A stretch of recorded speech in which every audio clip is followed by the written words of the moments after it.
We'll be talking today, as Ran mentioned, we'll be talking today about how buyer journeys looked like in 2022. What are some of our takeaways and understandings from those statistics and data points? And I think more importantly, we want to also share some actionable steps and some genuine opportunities that people will be able, the marketers will be able to take in 23 to either basically leverage those challenges, turn those challenges into opportunities. We don't have a lot of time. We wanted to keep it very tight, so we wanted to keep this in 20-minute window. If we'll have questions and it'll be interesting, we'll be happy to stick a bit longer, but we want it to be quick and interactive as much as possible.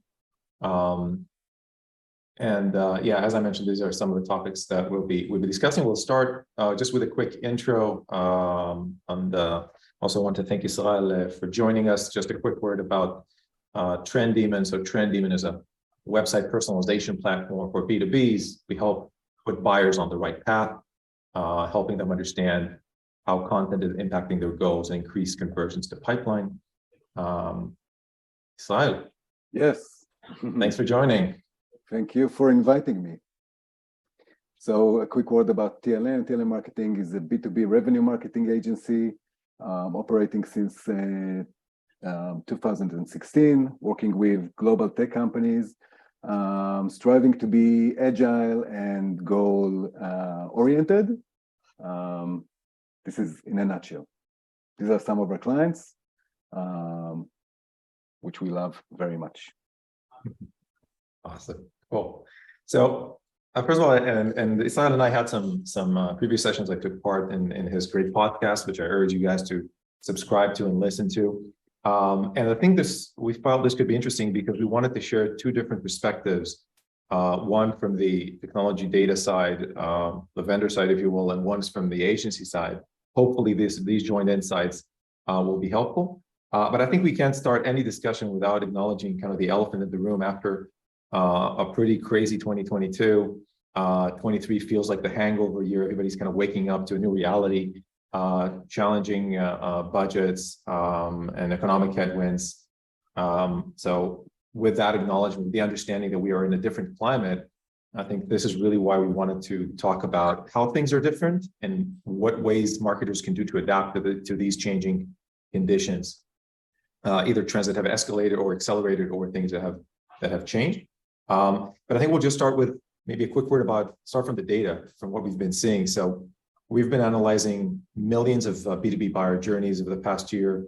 And we wanted to identify some interesting trends, hopefully some benchmarks to help you understand where things are at the moment.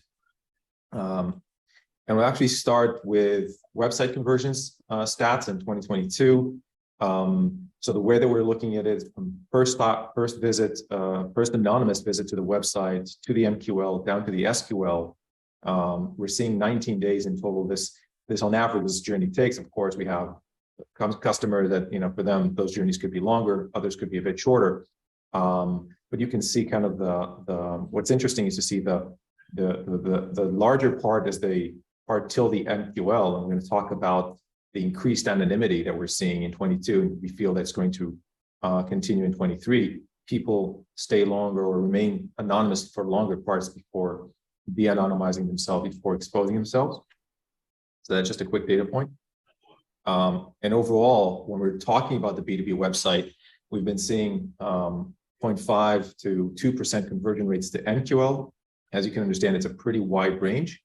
And there's a lot of room for optimizations in that area. But more importantly, the SQL, seeing 0.2 to 0.4% conversions from total visits to SQL. So wherever you guys are, this could help you kind of gauge yourselves and see where your marketing is at. I think this is when we're talking about account-based marketing, we're talking about an increase in the number of unique visitors per company that is required to reach a sales qualified stage. And we've been seeing this increased complexity. We're talking about between 10 to 19 individuals that are interacting with the company's website. Many of them, by the way, remain anonymous. So it's not necessarily that you're going to have contact details for each of those 10 to 19, but we are seeing them take part in process in the decision-making process of the B2Bs. And kind of another last point in terms of the statistics for 2022. I think what we're seeing is an increase. So we're sharing information about the conversion rate uplift between visitors that had personalized experiences to visitors that didn't. And we're seeing a pretty significant uplift to SQL, even to MQL, with regards to those who had personalized versus non-personalized. Now, of course, we work in personalization, but we're trying to uncover kind of a deeper meaning of what that means for marketers, not just in the sense of using personalization, but what does it mean on the buyer journey, on the attention of buyers? And this is really kind of just a setting to the topic that we'll start discussing in a minute. And just to sum up the main point, the main takeaways from those initial stats is that we are seeing an increase anonymity, increasing in privacy. The dark part of the buyer journey is growing darker, is growing longer. So last year we did a research, we were at about 85%. Now it's over 90% of the journey on the website is anonymous. Now, if you take into consideration that a vast majority is happening even before a visitor comes to the website, we're talking in over 95%. So big portions of buyer journeys are anonymous. The second part is we're seeing decrease in buyer attention. Buyers have much less time. I think this session of 20 minutes is another example of how we need to adapt to decreasing buyer attention and people's attention in general online, and increased in journey complexity and speed. So the fact that we have 10 to 19 people take part in those buyer journeys just emphasizes how complex those journeys are becoming. And maybe I want to pause here, Nisal, ask you, based on those trends, what are the things that you've been seeing, from your side in terms of challenges and opportunities as we're going into 23? So you were focusing, Avishai, on the website, on our own assets, the assets that we can control, and you have pointed to new or old challenges that has increased during the past year.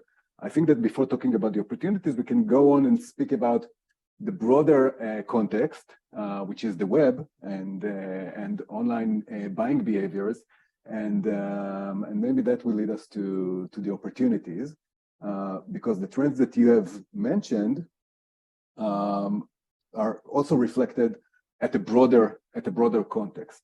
So let's talk about the trends that we see for 2023, and discuss how we can take advantage of them, but before you do that, because I don't think that this slide is on this deck, there is one big opportunity that should be mentioned, okay?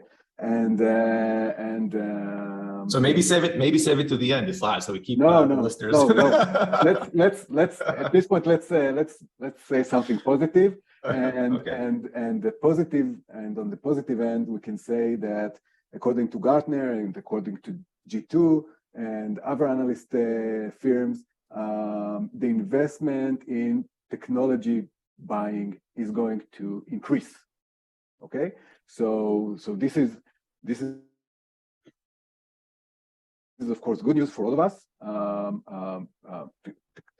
The technology purchasing is increasing in 2023, and this is the main opportunity. Okay, so from this point on, we just need to understand what are the challenges that we need to face, and actually face them. This is the beginning of the year, so everything is now open. Right, and I think to take to that point, now the question is how to allocate the resources, right? I think this is eventually, even if we have budget, there's a lot of things we can do. I think what we will try to show now is what are the things we should be doing or focusing on, and why those areas are important. I think it's a great segue to talk about this transition that is happening, that's been accelerating to move to first-party data as opposed to relying on third-party, for example, third-party cookies that are being deprecated. And in the regards that even with the increase of marketing budgets, a big focus should go into how do you build and capture your own audience, and again, do this within the realms of regulation, consent, and all of those things. And any solution, any ability to really bring them in. And that's becoming an increasing challenge, as we'll talk in a second, right? To bringing them into your owned assets is becoming increasingly difficult, partly because of the reasons we mentioned, increasing attention and so forth. But this also relates to, I think one of the approaches or one of the challenges of the dark funnel, the dark journey, that a lot of this activity happens not just dark on the website, but also, like you pointed out, it's dark. That's how this activity is happening a lot outside of the website. Yeah, so it's even darker than what you have described. So Avishai, you have described a dark funnel within our website, within our owned assets, but we refer to dark funnel as touch points that are outside of our own assets. And in 2022, and the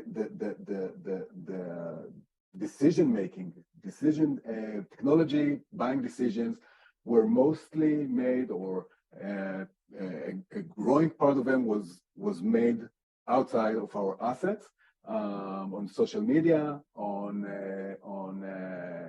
within professional communities, within professional directories, and this is something that we really need to take notice of. So a lot of, and I think one example that you shared is really kind of the importance of, and we know this, of course, review sites and all of that, but a lot of those decisions are happening outside of our control, essentially, right? Yeah.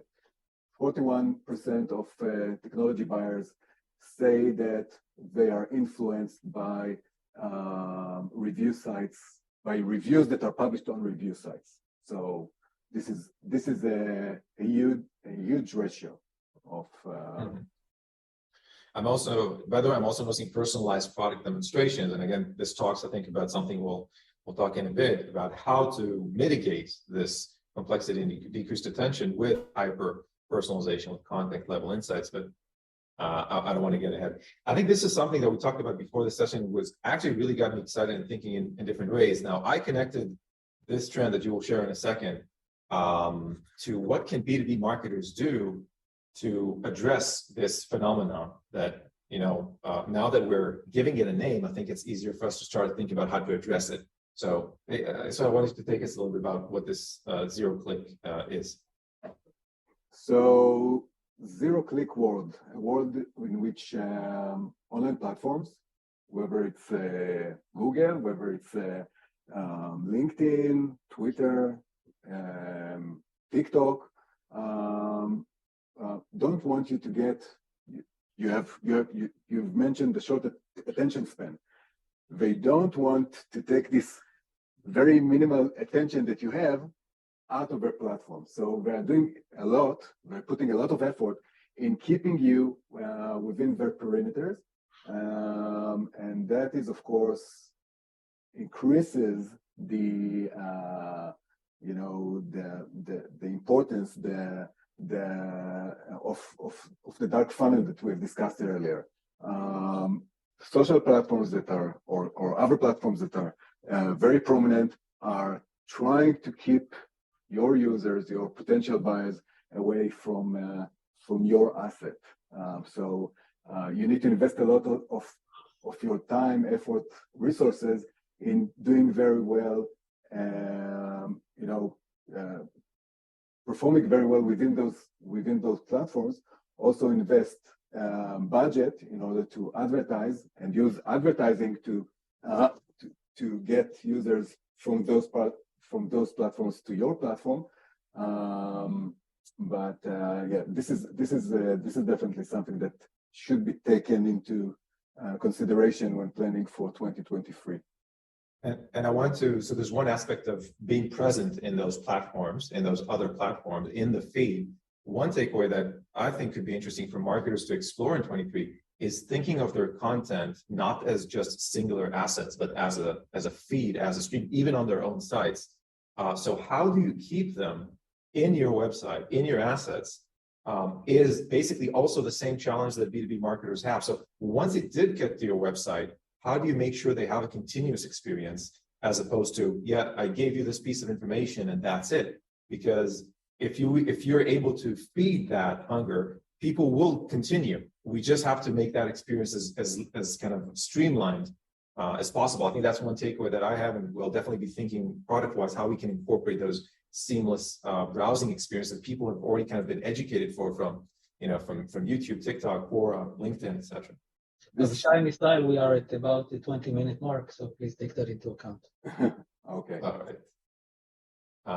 So I think I think the last point that we wanted to address is how do we address the increased journey complexity, and how do we basically mitigate the fact that we have different personas that we need to cater to. This is a metric that an insight that you shared, Israel. Yeah, this is coming from a recent Gartner report that shows that during 2022, the buying decision cycle got much shorter. So most of the buying decisions are being made in under 6 months, okay, which is a huge difference with comparison to 2021. And another significant change is that more vendors are on the table, are being examined at the same time. So that means that technology vendors have more competition and less time to get the attention of the potential buying account. And I'm saying account because we know that, and this is the next trend, that within each account there is a growing number of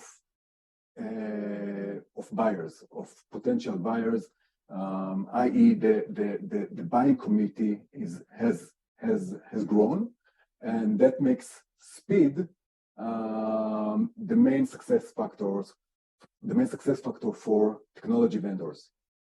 So if we frame that challenge, the challenge is how do we ramp up the relevant people in the account as quickly as possible to be at the point that they're able to evaluate, because you can lose a deal because you either haven't ramped them up fast enough, or you haven't educated the right people, right? Exactly. The deals could fall and none of those places, even if you have been in that short list. And I just wanted to share one thing that we've been doing here at Trendemon, and we've been seeing some great results, is basically going beyond the account level, because even if you're speaking to an account but not to the relevant people there's always the risk of losing that account. So what we're moving is from an account-based approach to a contact-based, and really building hyper-personalized landing pages, assets of content that help ramp up not the account, but specific people, personas within each account. We've been running this for quite some time, and we've been starting to see some really exciting results in engagement, increased CTR, high response rates.